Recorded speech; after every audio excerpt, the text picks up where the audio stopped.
While bubble tea is famous all over the world, I think not many people know that one of the bubble tea's origin stories actually comes from Taichung. This city is more than just the bubble tea. Surely they have good food and popular local night markets. But what fascinated me the most was actually the architecture. When I visited again, I could really feel that the city has been changing over the past decade. New museums, new public spaces, and new transport infrastructure. And quite a lot of ambitious architecture are slowly appearing in different parts of the city. So what is this city actually about? What does it look like? And why did I find so interesting this time? For those who are watching my video for the first time, my channel focuses on exploring urban development and infrastructure, mostly around East Asian cities and sometimes in European and Australian cities too. Don't forget to subscribe my channel and hit the notification button for the future video as well. So let's continue. So for people who may not know that much about Taichung, it is a city in Taiwan located between Taipei and Kaohsiung. If you take the high-speed train from these two cities, it's just around 40 minutes. And it is the second biggest city in Taiwan after New Taipei City. But I think for a long time, Taichung was seen as more local and less global than Taipei. But in recent years, it has been trying to build a more international-facing image. In my recent visits, I actually enjoy staying in Taichung more and more. Because compared with some other cities, Taichung has a lot of greenery, a lot of open spaces, and also a kind of looser urban feeling. Even though it's a city with almost 3 million, it doesn't feel as compressed. And at the same time, there are now more cultural venues and more public projects appearing across the city.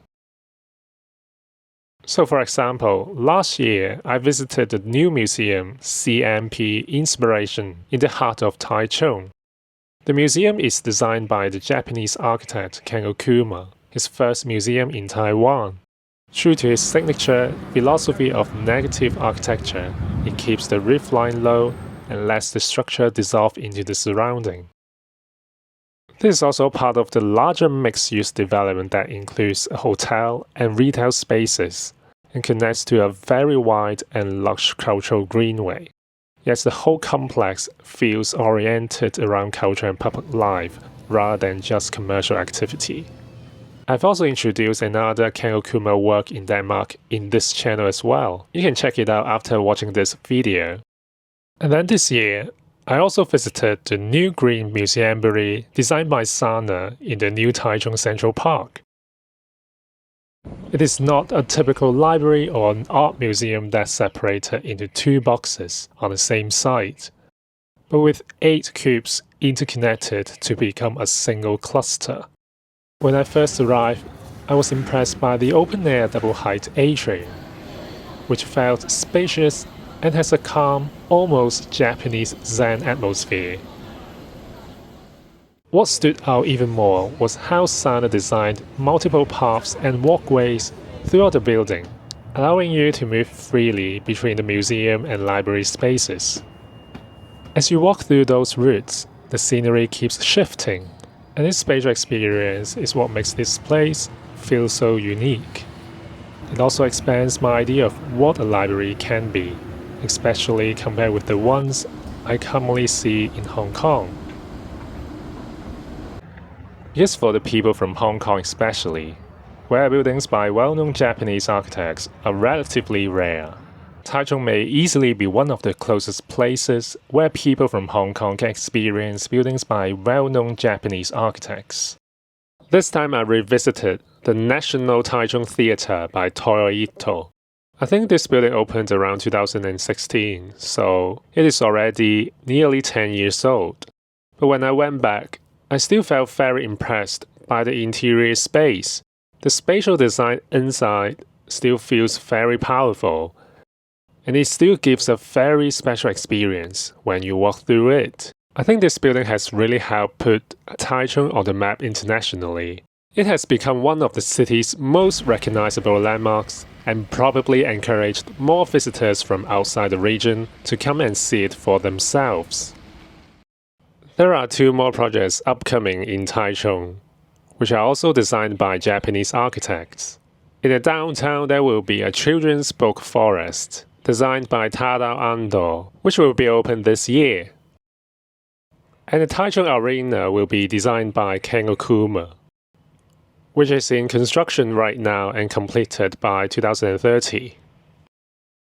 However, I think one of the biggest criticisms of Taichung is still its public transport.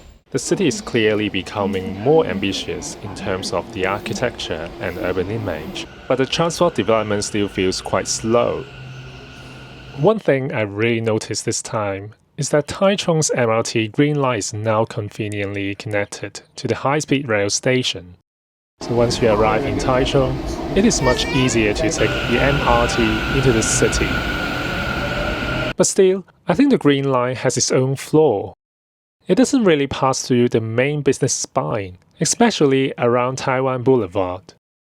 There was once a BRT line along the road, but because it lacked of a good planning, it was converted back into a normal bus service after barely a year.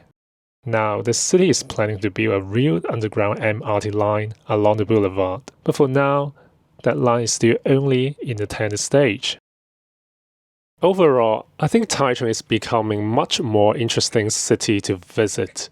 And for me, every time I'm coming back, I feel like I'm getting a closer view of how the city is evolving. With so many impressive projects already completed, and more new ones on the way.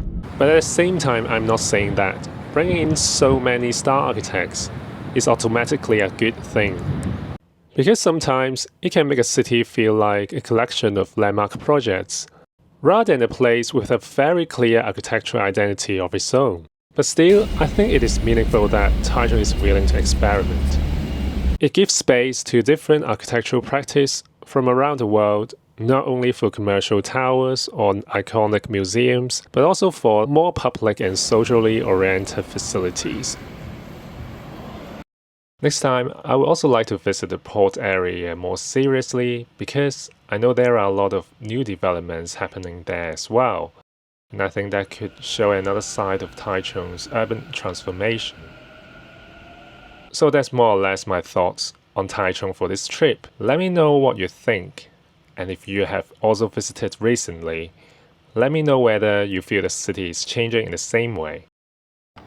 Also, if you have any idea of video topics on East Asian infrastructure and urban development, feel free to drop down your ideas in the comment section below. Don't forget to like, share and subscribe. And I will see you in the next one.